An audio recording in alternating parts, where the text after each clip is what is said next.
from Global Web Index and ComScore also supported this idea, was that people who were inclined to watch a video from a friend's blog or something like that,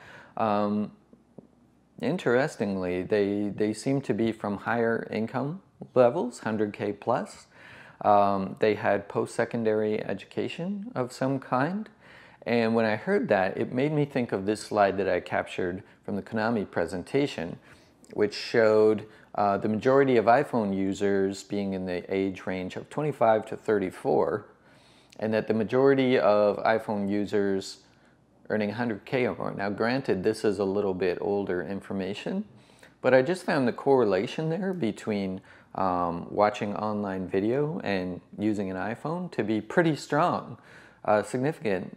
So I don't know exactly what that means in terms of creating video for online, but I thought it was something interesting to follow up on, and there's a few notes on the site.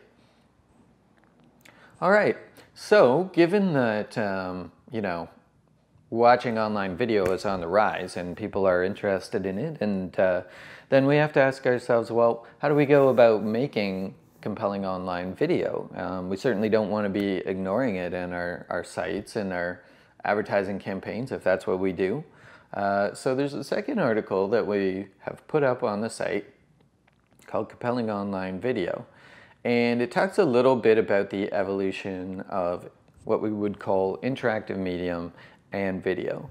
Now, one point that I hear mentioned a lot around is that television and radio and print as well are not interactive mediums, and a lot of people will make the case that it's really a very unnatural way that we've consumed our entertainment over the last few decades, because prior to that, through all of human history, our entertainment had been very interactive.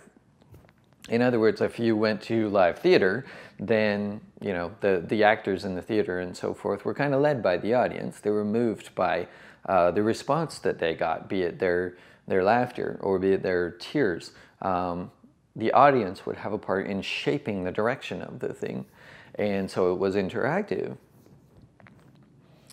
Now, if we think about radio and television, I only half agree with the idea that they're non-interactive. Now, the reason I say that is because I think that earlier in our history, these things were actually highly interactive. Now, what do I mean by that? Granted, you're sitting in front of a screen and you're watching it, but I think in those mediums, the interaction happened post-consumption, right? So the interaction didn't happen while we were watching or listening. But if I think back, I can remember when kids would run home to watch a television show, be it Gilligan's Island or the A-Team or Bionic Man or what have you. And the next day they would be back in school and they'd be talking about what they saw, and they'd actually start acting it out, and they'd be deciding, who's going to be B.A. Baracus and who's going to be Hannibal and so forth. And you see them running around the playground and, shooting imaginary guns and stuff like that and acting like the characters that they had seen on TV. And it was a cause for concern to some parents. But the fact is that it was highly, highly interactive.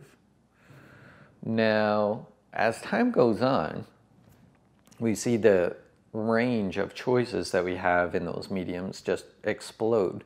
More networks, more channels, more content, and leading up to like the song 57 Channels and Nothing On, right? And I think really what that song kind of symbolized was that the interaction was disappearing, because now the chance of you and I having watched the same thing and then being able to talk about it and have that interaction was getting slimmer and slimmer as the choices grew and grew.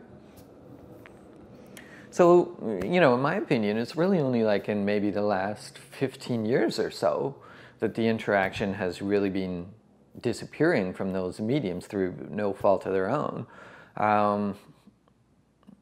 So that leads us back to social media.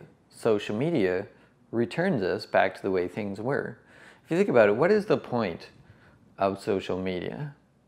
If we were to look at social media like Facebook or what have you, purely as software, we would say that this is actually a filter. If you think about it, it's a crowdsourced filter. What does that mean? Well, the whole point of social media is essentially to filter out things that we don't want to see. When someone posts something on Facebook, we look at it because we've chosen to include them in that filter, and they thought it was good. And since we're trusting them, we're going to click on it and take a look at it. And that's a big thing, because if you think about it, your time, your attention is the most valuable commodity that we all have. We only get so much of it. There's only so many minutes a day, and we've only got so much attention that we can devote to whatever we're looking at online.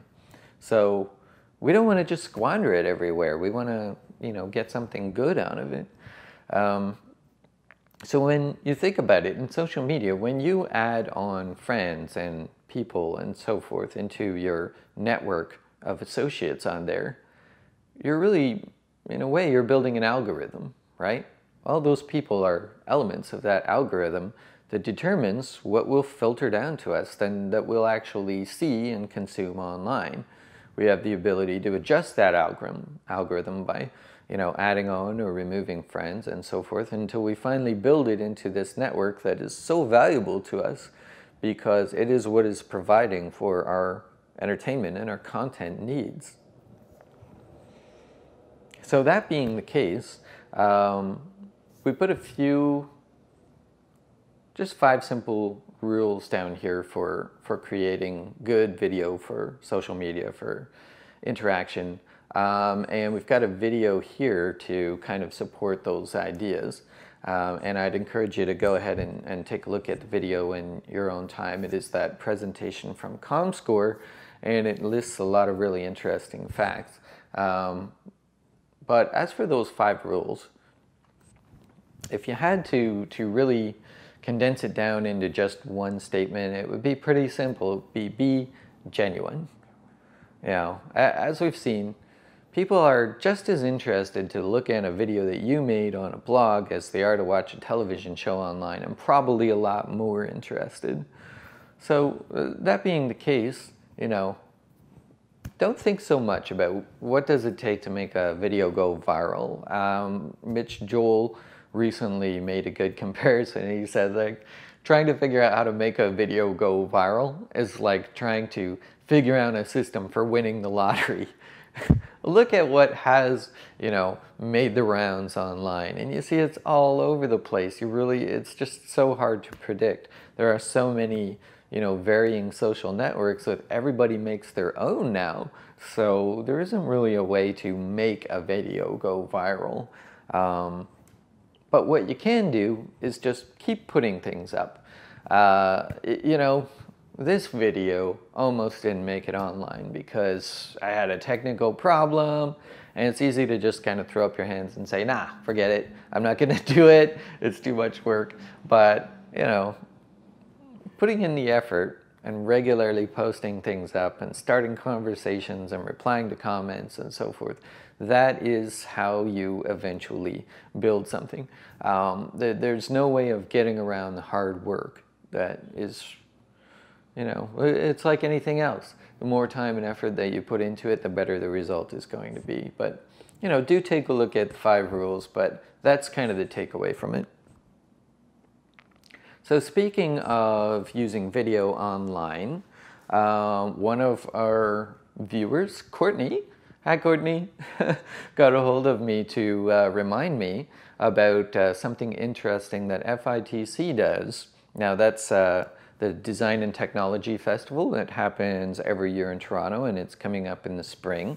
And last year they did an event where they asked female viewers to send in video, and in return they could win a pass to FITC. So basically what you have to do is just go on camera or make some kind of piece of video to say why you want to go there, and then you just send it in, you submit it to them, and you could win. Now this is a really good contest, I think. Traditionally it's difficult for some reason to get the word out. to women about these kind of events. And so this has the ability to spread through those networks because it's a really good prize and it's also kind of fun to do.